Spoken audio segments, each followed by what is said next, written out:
მოგესალმებით, დავიწყოთ ბიზნეს ინსაიდერი, ეკონომიკისა და ბიზნესის მთავარი სიახლეებით და მართლაც გუშინდელი დღე საკმაოდ პოზიტიურად დატვირთული იყო ეკონომიკური და ბიზნეს სიახლეებით, რამოდენიმე საინტერესო საკითხი, რომელზეც დღეს ჩვენ გვექნება საუბარი, როგორც სტუმართან ერთად გავაგრძელებთ შემდგომ დისკუსიას, თუმცა მანამდე კიდევ ერთხელ აუცილებლად ხაზგასმით უნდა აღინიშნოს ეკონომიკური თანამშრომლობის მნიშვნელობა საქართველოსა და ჩინეთს შორის. მინდა სწორედ პრემიერ-მინისტრის გუშინდელი ბრიფინგის სიტყვები მოვიშველიო, მიუხედავად იმისა, რომ ჩინეთის სახალხო რესპუბლიკა არის უდიდესი მასშტაბის სუპერ სახელმწიფო, ჩინეთის ხელისუფლებამ ჩვენთან თანამშრომლობა განავითარა უმოკლეს დროში და მაქსიმალური ეფექტიანობით, რა თქმა უნდა, ამ კუთხით საქართველოს პრემიერ-მინისტრმა ძალიან ვრცლად ისაუბრა იმ ეკონომიკურ თანამშრომლობაზე, პოლიტიკური მდგენელთან ერთად, რა თქმა უნდა, რომელიც საქართველოსა და ჩინეთს შორის არსებობს. ჩვენ შეგვიძლია მოვისმინოთ პრემიერის შეფასება.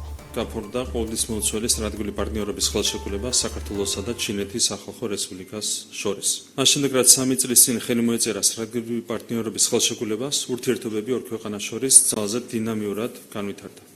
მხოლოდ გასული 6 თვის განმავლობაში ჩინეთში შედგა საქართველოს პრემიერ-მინისტრის, საქართველოს პარლამენტის თავმჯდომარის და 5 მინისტრის ვიზიტი. მთლიანობაში 2023 წლის შემდეგ გაფორმდა 14 უმნიშვნელოვანესი საერთაშორისო შეთანხმება საქართველოსა და ჩინეთს შორის, ხოლო საბოლოო განხილვის ეტაპზეა 6 შეთანხმება. 2024 წელს საქართველოსა და ჩინეთს შორის სავაჭრო ბრუნვა 17%-ით, 2025 წელს 21%-ით, ხოლო 2026 წლის იანვარ-აპრილში 55%-ით გაიზარდა. დღეს ჩინეთი საქართველოს სავაჭრო პარტნიორებს შორის იკავებს მესამე ადგილს საერთო ვაჭრობის მიხედვით და მეორე ადგილს ქართული წარმოების ექსპორტის მიხედვით. აღსანიშნავია, რომ მიმდინარე წლის იანვარ-აპრილში გასული წლის შესაბამის პერიოდთან შედარებით საქართველოდან ჩინეთში ქართული წარმოების ექსპორტი 3-ჯერ გაიზარდა. გასული წლის ნოემბერში ხელი მოეწერა თავისუფალი ვაჭრობის შეთანხმების გაღრმავება საქართველოსა და ჩინეთს შორის.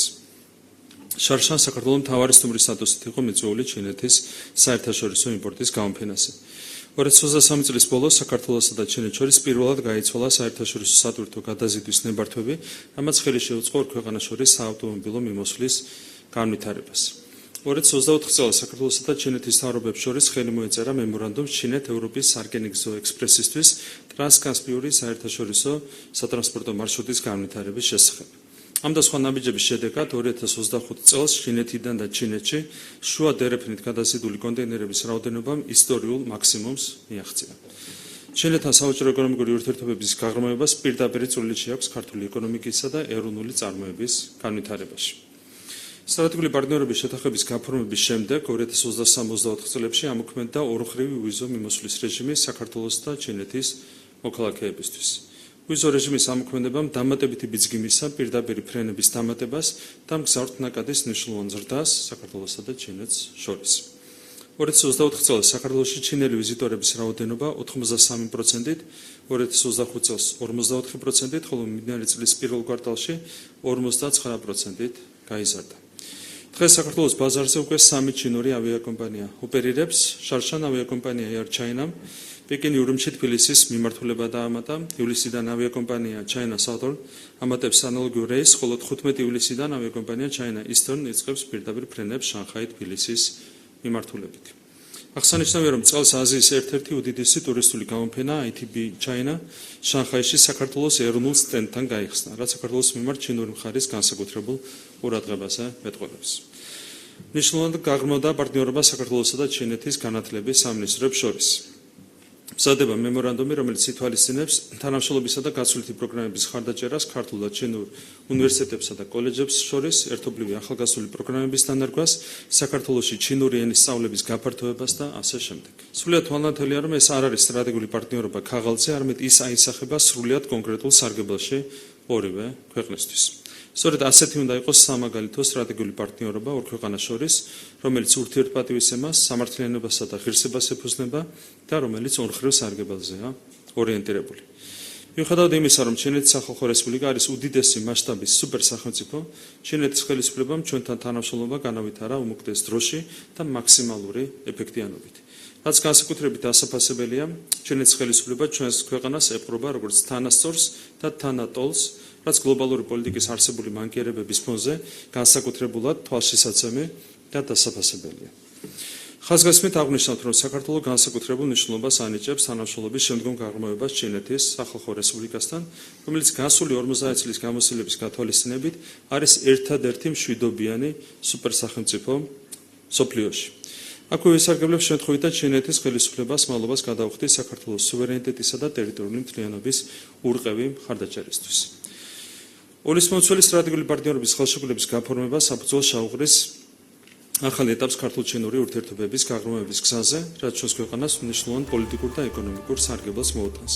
დიახ, მართლაც კიდევ ერთხელ უნდა აღინიშნოს და ჩვენ არაერთხელ გაგვიმახვილებია ყურადღება საქართველოსა და ჩინეთის თანამშრომლობაზე და ძალიან მნიშვნელოვანია, რომ სწორედ პრემიერ კობახიძის პერიოდში განსაკუთრებული მნიშვნელობა შეიძინა საქართველოსა და ჩინეთის ეკონომიკურმა თანამშრომლობამ და ახალი ეტაპის სწორედ ის ნაწილი, რომელიც ჩვენ კიდევ უფრო მეტად გვჭირდება, ვინაიდან საქართველოს როლის და ფუნქციის გათვალისწინებით რაღა თქმა უნდა ჩინეთთან თანამშრომლობას და ამ როლს და ფუნქციის გაძლიერებისთვის ჩინეთთან თანამშრომლობას განსაკუთრებული მნიშვნელობა ენიჭება. მე აღვნიშნე რომ საკმაოდ საინტერესო დღე იყო გუშინდელი დღე და ამ კუთხით რაღა თქმა უნდა ახლა გვაქვს ეროვნული ბანკიდან საქართველოს ეროვნული ბანკის საბჭოს გადაწყვეტილებით საქართველოს ეროვნულმა ბანკმა საერთაშორისო რეზერვებისათვის დამატებით 100 მილიონი $100 ღირებულების უმაღლესი სინჯის ოქროს ზოდები შეიძინა მინდარე შესყიდვის შედეგად მონეტარული ოქროს წილი საქართველოს ეროვნული ბანკის საერთაშორისო რეზერვებში 15.5%-ს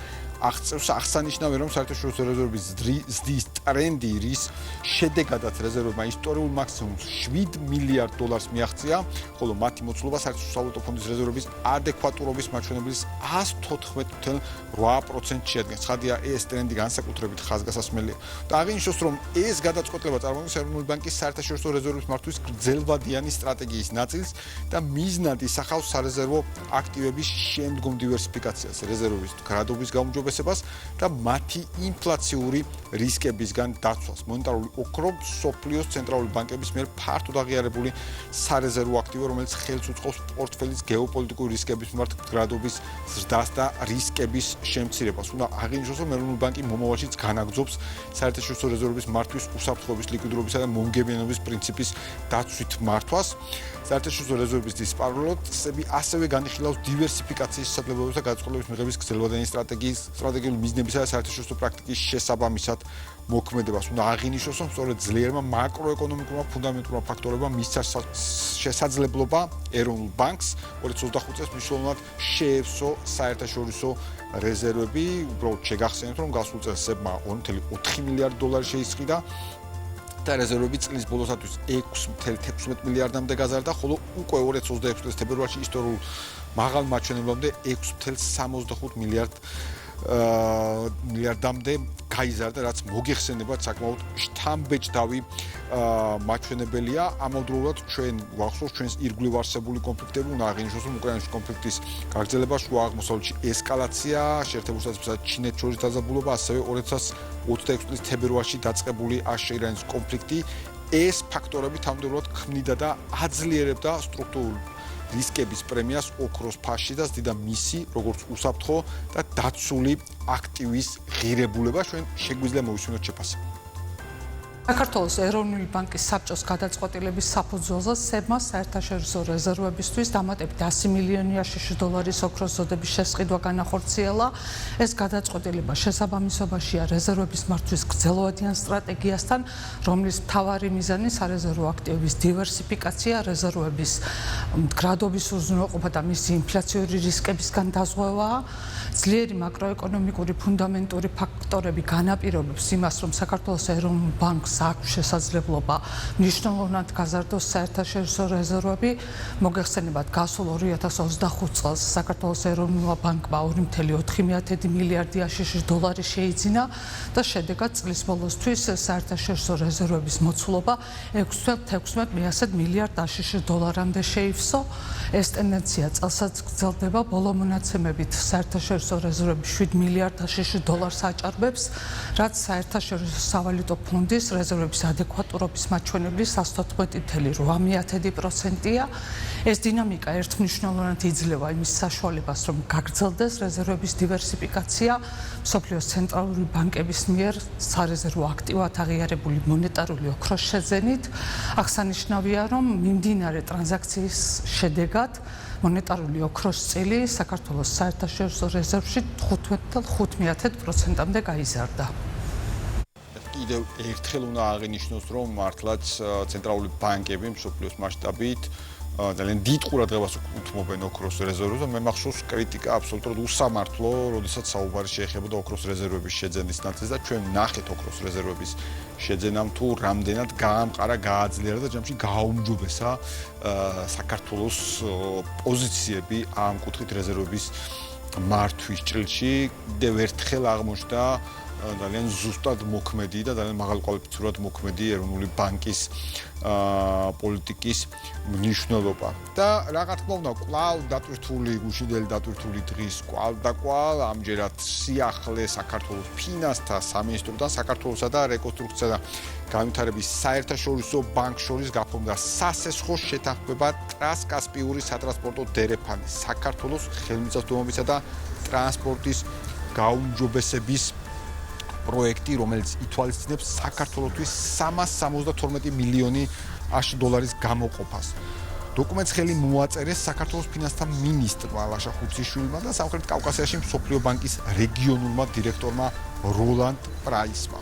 აღნიშნული თანხა ნაწილია პროექტისა, რომლის ჩამორი ღირებულება დაახლოებით 751 მილიონი $, რაც მოიცავს 372 მილიონ $. მსოფლიო ბანკის ჯგუფისგან პარალელურად მიმდინარე მუშაობა 175 მილიონ $, აზიის განვითარების ბანკისგან, ანუ ეს მიმდინარე სამუშაო პროცესი და 182 მილიონ $, აზიის ინფრასტრუქტურის საინვესტიციო ბანკისგან, აი ამ დაფინანსებების მიღების მიმართულებით მიმდინარეობს დამატებით მუშაობა, ну გარდა 372 მილიონი $, რომელიც მსოფლიო ბანკის ჯგუფისგან არის უზრუნველყოფილი, თუ შეიძლება ნახოთ შეფასებები. ეს ხელი მოეწერა მსოფლიო ბანკსა და საქართველოს შორის შეთანხმებას, რომელიც ითვალისწინებს 372 მილიონი $-ის ოდენობით დაფინანსების გამოყოფას საქართველოში ორი მიმართულებით. ეს არის საგზაო ინფრასტრუქტურა, კერძოდ 4-ზოლიანი მაგისტრალის მშენებლობა კახეთის მიმართულებით და ასევე საქართველოს რკინიგზის მოდერნიზაციის მიმართულებით მნიშვნელოვანი ინვესტიციების განხორციელებას. ორივე მიმართულება არის ძალიან მნიშვნელოვანი მიმართულება. როგორც შიდა სახელმწიფოებრივი ფუნქციებიდან გამომდინარე, ასევე რეგიონალური მასშტაბიდან გამომდინარე. ეს არის დიდი შეთანხმების ნაწილი, რომელიც ჯამში მოიცავს 750 მილიონი $-ის დაფინანსების გამოყოფას საქართველოსთვის, რომელზეც ესე ვთქვათ, მომდევნო თვეებში მოეწერება ხელი დარჩენილ ნაწილს. შეთანხმებაში მონაწილეობს მსოფლიო ბანკთან ერთად ისეთი მნიშვნელოვანი საფინანსო ინსტიტუტები, როგორც არის აზიის განვითარების ბანკი და აზიის ინფრასტრუქტურის საინვესტიციო ბანკი. ამ მიმართულებით ჩვენ გეგმავთ, რომ დამატებით საგზაო ინფრასტრუქტურისთვის წელს ხელი მოეწერა 350 მილიონი $-ის შეთანხმებას. ჯამში შეგვიძლია ვთქვათ, რომ მიმდინარე წელს გაფორმდება 1.200 მილიონი $-ის შეთანხმებები, რაც მნიშვნელოვნად ხელს შეუწყობს საქართველოში როგორც საგზაო, ასევე სხვადასხვა ტიპის ინფრასტრუქტურის განვითარებას. საშუალებას მოგცემს, რომ უმოკლეს პერიოდში დავიწყოთ კახეთის მიმართულებით, გავაგრძელოთ უბრალოდ კახეთის მიმართულებით მაგისტრალის მშენებლობა. ეს არის ბადიაური, ჩალაუბანი და ჩალაუბანი ბაკურციხის მიმართულება, ასევე ბაკურციხე-თელავის მიმართულება და ეს საგზაო ინფრასტრუქტურის განვითარების კუთხით საქართველოს მთავრობის მიერ გაკეთებული განაცხადის, რომ იწყება ახალი ძალიან მნიშვნელოვანი და უფრო მასშტაბიანი პროექტების განხორციელება, ერთ-ერთი ნაწილი არის და ჩვენ იმედი გვაქვს, რომ სამშენებლო სამუშაოები ძალიან მალე დაიწყება. სულ განახლებას ვაკეთებ ჩვენი სალოკომოტივო პარკის. მსოფლიო ბანკი ძალიან დაგვეხმარა, ანუ გვეხმარება და თანხა იქნება და ერთდაფინანსებელი იქნება ერთ-ერთი მსოფლიო ბანკი. შესაბამისად უახლოეს პერიოდში ვაპირებთ რომ გამოვაცხადოთ ტენდერი, რომელიც მოიცავს 45 ლოკომოტივის შესყიდვას. ეს შეიძლება ითქვას, რომ არის რკინიგზისთვის ძალიან მნიშვნელოვანი პროექტი, გამომდინარე იქიდან, რომ სრულად მოხდება განახლება ჩვენი სალოკომოტივო პარკის, რომელიც მოგცემს საშუალებას, რომ გააუმჯობესოთ ჩვენი საოპერაციო მაჩვენებლები, ასევე გავზარდოთ შემოსავლები და უფრო უკეთესად მოვახდინოთ ტვირთების გადაზიდვა. სალოკომოტივო სიმძლავრების გაძლიერება არა მხოლოდ საქართველოს გენიზმისთვის, ზოგადად შუა დერეფნისთვის არის ძალიან მნიშვნელოვანი, იმიტომ რომ როდესაც როგორც იცით, საქართველო არის ერთ-ერთი ძირითადი მოთამაშე შუა დერეფნის შესაბამისად ჩვენი სალოკომოტივო პარკის გაძლიერება პირდაპირ აისახება შუა დერეფნის კონკურენტუნარიანობას. დიახ, მართლაც ვნახეთ ძალიან მნიშვნელოვანი ხელმოწერა ამ კუთხით და შეფასებები და ძალიან მნიშვნელოვანია საერთაშორისო საფინანსო ინსტიტუტების მხარდაჭერა, განსაკუთრებით როდესაც ჩვენ ვსაუბრობთ საქართველოს ახალ შესაძლებლობებზე და ამ კუთხით ინფრასტრუქტურული მმართველობით მხარდაჭერას კიდევ უფრო მეტი მნიშვნელობა ენიჭება კვლავ რა თქმა უნდა საქართველოს როლისათვის და დღეს ვსაუბრობთ ძალიან მნიშვნელოვან საკითხზე, რამოდენიმე თემას აერთიანებს, ხადია შეეხება ჯამში ინოვაციებს და ტექნოლოგიებს, თუმცა ჩვენ ვნახეთ რამოდენიმე საინტერესო აქტივობა, მათ შორის ინოვაციების ჰაბი სან-ფრანცისკოში და ასე შემდეგ. ამ საკითხებზე სასაუბროთ დღეს ჩვენ ვთხოვეთ ჯიტას თავმჯდომარეს ბატონ ალთადელ კასრაძეს სტუმრობა. ბატონო ალთო, მოგესალმებით. მადლობა გიხდით ბიზნეს ინსაიდერში მოგზაურობისათვის. ვთხოვთ დაბრძანდეთ და პირდაპირ მინდა დავიწყო ინოვაციების ჰაბზე საუბრით სან-ფრანცისკოში. ვნახეთ თქვენი ვიზიტი და პრაქტიკულად მალევე მადლობა რომ მოახერხეთ ჩვენთან მოსვლა. თუ შეიძლება დავიწყოთ სან-ფრანცისკოს ნაწილით. მოგესალმებით პირველ რიგში მივესალმებით თქვენს მაყურებელს. მოგეხსენებათ რომ სან-ფრანცისკო სილიკონის ველი ზოგადად მთლიანად ერთიანობაში წარმოადგენს მთავარ ეპიცენტრს ინოვაციური ეკოსისტემის განვითარებაში და ჩვენ რამდენიმე წელია უკვე იქ გენერალური საკონსულოთი სახელმწიფო წარმოდგენილი არის სან-ფრანცისკოში და რა თქმა უნდა ძალიან კარგი არის ეს მიმართულებით, როდესაც საგარეო საქმეთა სამინისტროშიც დაინახეს რომ მნიშვნელოვანია ამ საკონსულოს ტრანსფორმირება იმ დაგვარად, რომელიც დაეხმარება ჩვენი ეკონომიკის სწორედ ამ ხაზს, რომელიც არის ინოვაციები, გამომდინარე იქიდან, რომ სან-ფრანცისკოში ყველა აბსოლუტურად საუბრობს ინოვაციებზე, ტექნოლოგიებზე, ინვესტიციები მიდის ამ მიმართულებით და შესაბამისად, ბევრად მეტი ეფექტი შეიძლება ქონდეს ჩვენს ეკონომიკაში სწორედ აი ესეთი მიმართულებით პროექტებს.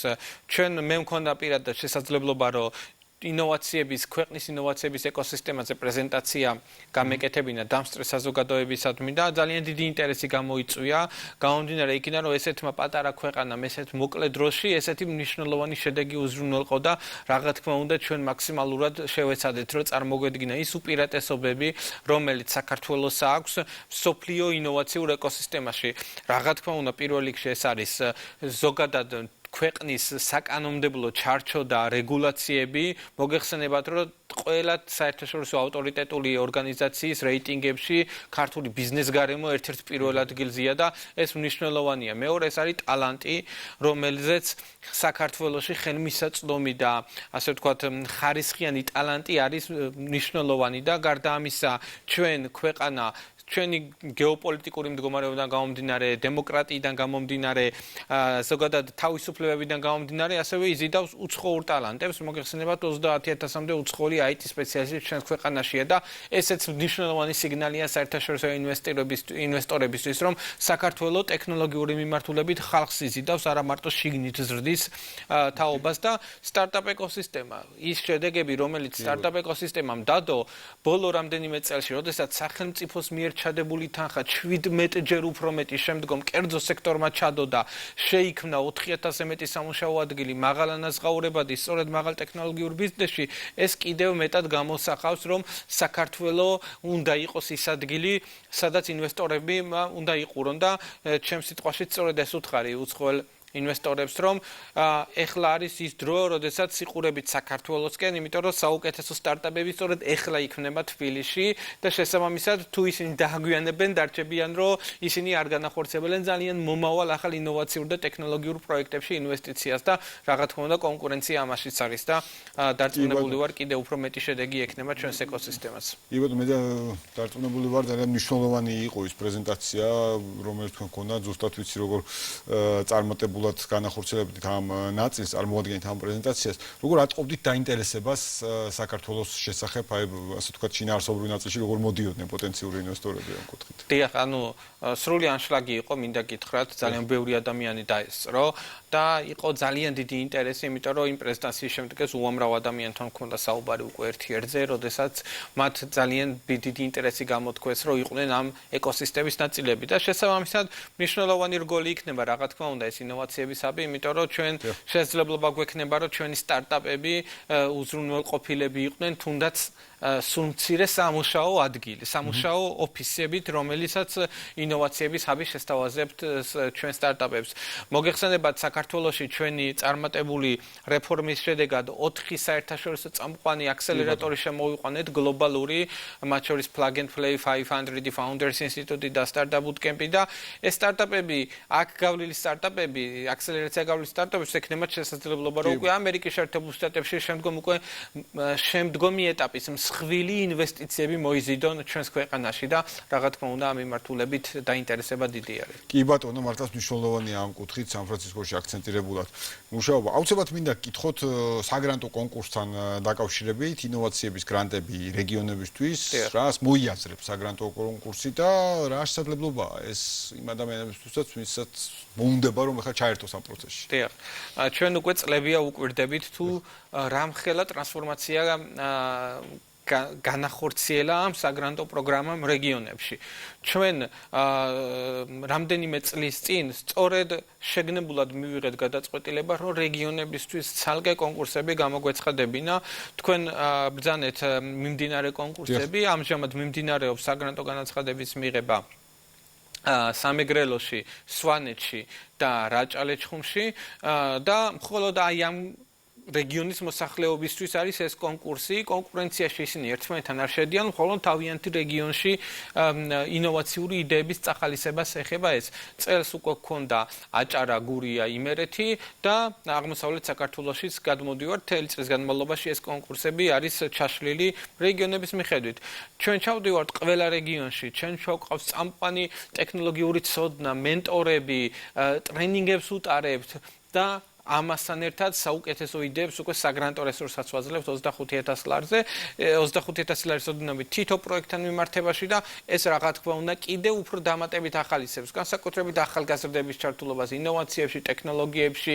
ისინი ფიქრობენ უფრო მეტად რა ახალი ბიზნესი შეიძლება მე დღეს დავიწყო, იმიტომ რომ სახელმწიფო მაძლევს შესაძლებლობას, რომ საწყის კაპიტალთან ქონდეს წვდომა და რა თქმა უნდა საკმაოდ დიდი წარმატებას ხედავთ უკვე დღეს მათ შორის ციფრებში აი ამ საგრანტო პროგრამიდან, იმიტომ რომ ჩვენ ხედავთ, რომ შემდგომი ინვესტიციებიც მოიზიდეს, მათ შორის უფრო დიდი საგრანტო პროგრამაც ეროვნული მასშტაბის მოიგეს, აქ მოხდნენ აქსელერატორებში და ეს შეუძლებელი იქნებოდა რეგიონები ჩართული ყოფილიყვნენ ამ პროცესში, აი ესეთი შეიძლება თავიდან სოციალური პროექტი იყო სახელმწიფოსგან, მაგრამ დღეს ვხედავთ, რომ ამას ეკონომიკაში მნიშვნელოვანი და განსაკუთრებით რეგიონის ეკონომიკაში მნიშვნელოვანი შედეგი შეიძლება ჰქონდეს. კი ბატონო, მართლაც რეგიონების ცხოვრებთა ჩართულობა განსაკუთრებით მნიშვნელოვანი ნაწილია ამ წელში. აუცილებლად მინდა გკითხოთ ჭიტას კიდევ ერთი უმნიშვნელოვანესი ინიციატივა, არაერთ საერთაშორისო ინიციატივა, რა თქმა უნდა, ადგილობრივთან ერთად საქართველოს სტარტაპ ეკოსისტემა გლობალურ რუკაზე. რას გულისხმობს ეს პროცესი, რომ აუხსნათ, რატომ აქვს ამას მნიშვნელობა, რომ ჩვენ ვართ ახლა ამ რუკაზე? დიახ.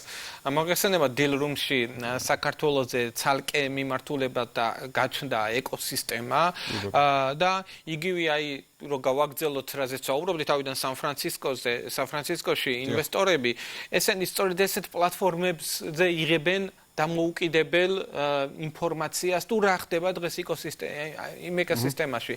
საქართველოზე საერთოდ მწირი მონაცემები იყო აქამდე და ჩვენ მათთან კოლაბორაციით შევძელით, რომ მაქსიმალურად აგვესახა ყველა ის მნიშვნელოვანი შედეგი, რაც უკვე დღეს ეკოსისტემამ მიაღწია, მათ შორის ციფრებში, რა რაოდენობის სტარტაპერები გვყავს, რა რაოდენობის IT სპეციალისტები გვყავს, ტალანტი, ინვესტიციებთან წვდომა, მათ შორის სახელმწიფო დაფინანსების პროგრამები, საგადასახადო მნიშვნელოვანი სახელმწიფოს ასე ვთქვათ შეღავათები სწორედ როგორც ინოვაციური სტარტაპებისთვის, ასევე საერთაშორისო ტექნოლოგიური კომპანიებისთვის და შესაბამისად ეს ყველაფერი კიდევ უფრო მეტად გაზრდის დაინტერესებას საერთაშორისო ინვესტორებისადმი ერთი და მეორე საერთაშორისო სტარტაპებისადმი, რომლებიც ეძებენ ადგილს თუ საიდან შეიძლება მათ ბიზნესი განახორციელონ. აი ჩვენი საუბარი სწორედ აი ჩემ პრეზენტაციას მაგას ეხებოდა სან-ფრანცისკოში, რომ საქართველოს ეს არ არის მხოლოდ ადგილი, სადაც შეგიძლია უყუროთ როგორც რომ შევიდი ამ ბაზარზე. არამედ საქართველოს არის ადგილი, საიდანაც შეიძლება დაიწყო ბიზნესი და გახვიდე პირიქით სხვა ბაზრებზე და დიდი მასშტაბის ჩვენება რაც რა თქმა უნდა, იმიტომ რომ საქართველოს თავისუფლად შეიძლება იყოს პლატფორმა უფრო დიდი რეგიონალური, ასე ვთქვათ, მოთამაშეების ჩამოსაყალიბებლად და ჩვენ მაქსიმალურად მზად ვართ, რომ ხარდაჭერა უზრუნველყოთ და დილ რუმში სწორი მონაცემები კიდევ უფრო მეტად განამტკიცებს ინვესტორების რწმენას, რომ საქართველოში ჩამოვიდნენ. ნამდვილად.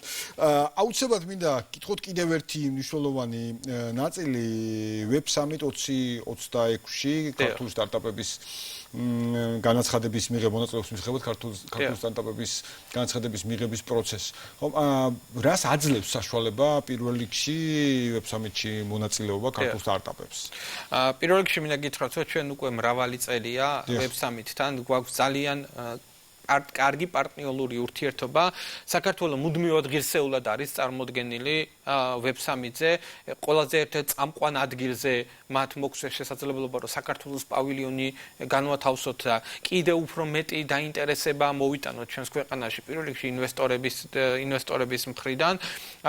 ჩვენ მაგალითად გასულ წელს მარტო 80 სტარტაპმა, ქართულმა ინოვაციურმა სტარტაპმა ისარგებლა ამ შესაძლებლობით, რომ Web Summit-ზე წასულიყო, ჰქონდათ შესაძლებლობა კიდევ მეტი კლიენტები მოეზიდათ, კიდევ მეტი ინვესტორებს დალაპარაკებოდნენ, კიდევ უფრო ახალ ბაზრებზე გაიხსნათ ფანჯარა და შესაბამისად აი ამ მიმართულებით რა თქმა უნდა ჩვენ ვაგრძელებთ წელსაც საქართველოს ეკოსისტემა იქნება წარმოდგენილი პავილიონის სახით და გარდა ამისა ჩვენ ყოველთვის გვაქვს შესაძლებლობა რომ მაღალი დონის დისკუსიებში მივიღოთ მონაწილეობა მათ შორის პანელურ სესიაში როდესაც ხან მინისტრის დონეზე ხან მინისტრის მოადგილის დონეზე საქართველოს წარმოდგენილია და ჩვენ მაქსიმალურად ვაძლევთ შესაძლებლობას რომ უცხოელი აუდიტორია მიიღოს სრულყოფილი ინფორმაცია იმ მნიშვნელოვანი რეფორმების შესახებ, რაც დღეს ქვეყანაში ხდება. კი ბატონო, მართლაც ეს განსაკუთრებით ხაზგასასმელი ნაწილია ამ ჩართულობაში მხარდაჭერა ქართული სტარტაპებისთვის და უნიშნულოვანესი საკითხი ქუთაისის ტექნოლოგიური ჰაბი უახლოეს პერიოდში ველოდებით გახსნას ტექნოლოგიური ჰაბის მართლაც განსაკუთრებული მოლოდინია სფეროთი და არა მხოლოდ სფეროთი დაინტერესებული ადამიანებისთვის. კიდევ ერთხელ დაახლოებით რა პერიოდში ველოდებით ამ ნაწილს და მეორე რა თქმა უნდა რა ძირითად როლს შეასრულებს მთლიანობაში ტექნოლოგიური ჰაბი ქვეყნისთვის და რა თქმა უნდა რეგიონისთვის ფართოდ.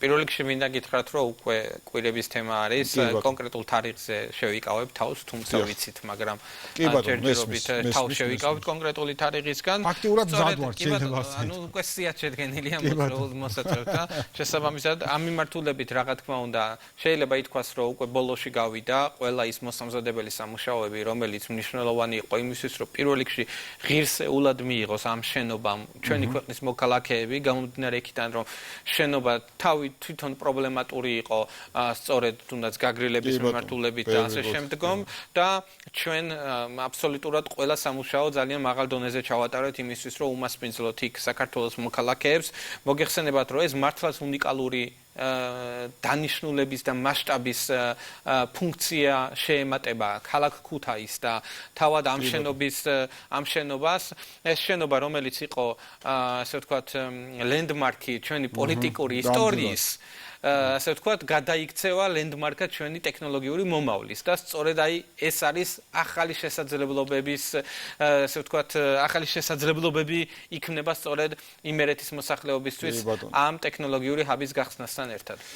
მართლაც აი ამ ნაწილს ველოდებით ხეთ თქვენ აღნიშნეთ უკვირების საკითხია და რა თქმა უნდა ძალიან მე დარწმუნებული ვარ რომ ძალიან ბევრი ადამიანი იპოვის აქ თავის სივრცეს და ძალიან დიდი სამუშაოა ამ კუთხით გაწეული და კიდევ ერთხელ მადლობა აი ამ მართლა ძალიან დიდი სამუშაოსთვის და აქვე მინდა გითხოთ ჩვენ გვაქვს სტარტაპების სტატუსი, ინოვაციური სტარტაპების სტატუსი უფრო ზუსტად რო ვთქვათ და ყოველ განაცემაში გეკითხებით სტატისტიკას როგორია ამ კუთხით დღეს მდგომარეობა.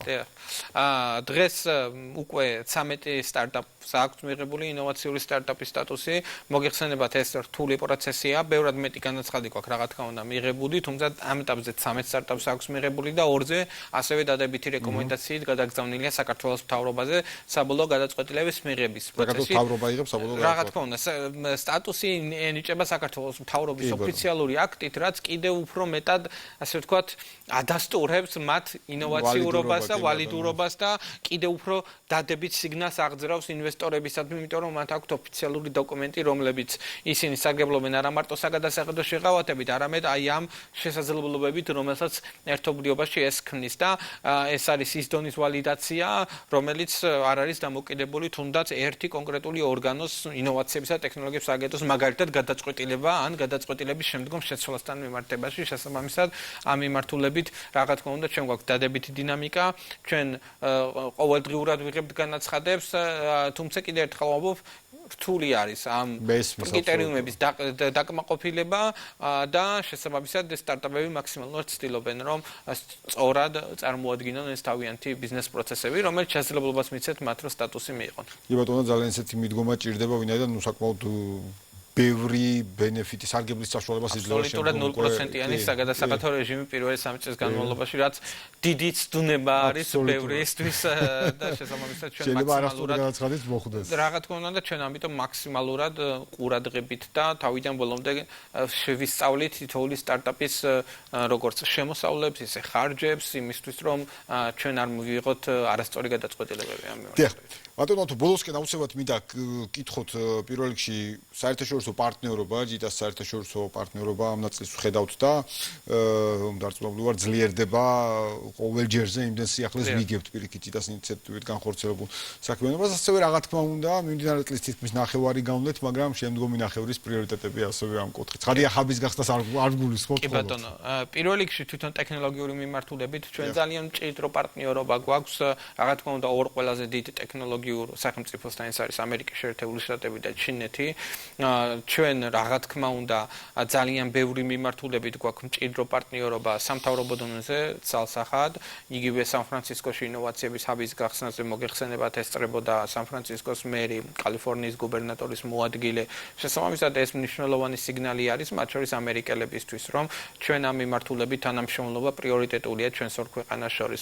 იგივე ჩინეთთან მიმართებაში, როდესაც ჩვენ გვაქვს ძალიან მჭიდრო თანამშრომლობა ხელოვნური ინტელექტის მიმართულებით და ამ მიმართულებით ამერიკის შეერთებულ შტატებთანაც ცალსახად მნიშვნელოვანი პარტნიორობა გვაქვს. გარდა ამისა, ჩვენი ინოვაციებისა და ტექნოლოგიების სააგენტოს ფოკუსი უკვე რამდენიმე თვე არის მიმართული და ძალიან ინტენსიურად მუშაობთ რეგიონის ქვეყნებთან, რომ შევიმუშაოთ ერთიანი რეგიონალური ჩარჩო პროგრამები მათ შორის, რომელიც უზრუნველყოფს, რომ ჩვენი რეგიონი მთლიანად იყოს მიმზიდველი საერთაშორისო ინვესტორებისთვის. თითოეული ქვეყანა მათ შორის ცენტრალური აზიის უფრო დიდ ქვეყნებად ითვლება ვიდრე საქართველო, მაგალითად ყაზახეთი ან უზბეკეთი, თუმცა ესენიც გლობალური მასშტაბით არის პატარა ქვეყნები და შესაბამისად ჩვენი მთავარი ამოცანაა, რომ სწორი კონსოლიდირება მოვახდინოთ, რომ მთლიანი ეკოსისტემა კიდევ უფრო კარგად წარმოჩინდეს, რაც კიდევ უფრო ასე ვთქვათ გაუხსნის გზაც მსხვილი ვენჩურული საინვესტიციო ფონდების მთლიანად რეგიონში შემოსვლით, იმიტომ რომ ერთობლიობაში უფრო მეტად ხედავენ იმის შესაძლებლობას, რომ იპოვონ ის სტარტაპები, რომლებსაც ეძებენ იმ სექტორების მიმართულებით, რომლებსაც ისინი ეძებენ, იმ ასე ვთქვათ კომპეტენციის მიმართულებით, რომლებსაც ისინი ეძებენ და შესაბამისად რა თქმა უნდა ამ მიმართულებით ძალიან კარგი პარტნიორული ურთიერთობა გვაქვს, როგორც სომხეთის მთავრობასთან, ასევე აზერბაიჯანის მთავრობასთან, უზბეკეთი, ყაზახეთი, ეხლა ხანს ყაზახეთში ძალიან მაღალი დონის ვიზიტი ჰქონდა ჩვენ ხელოვნური ინტელექტის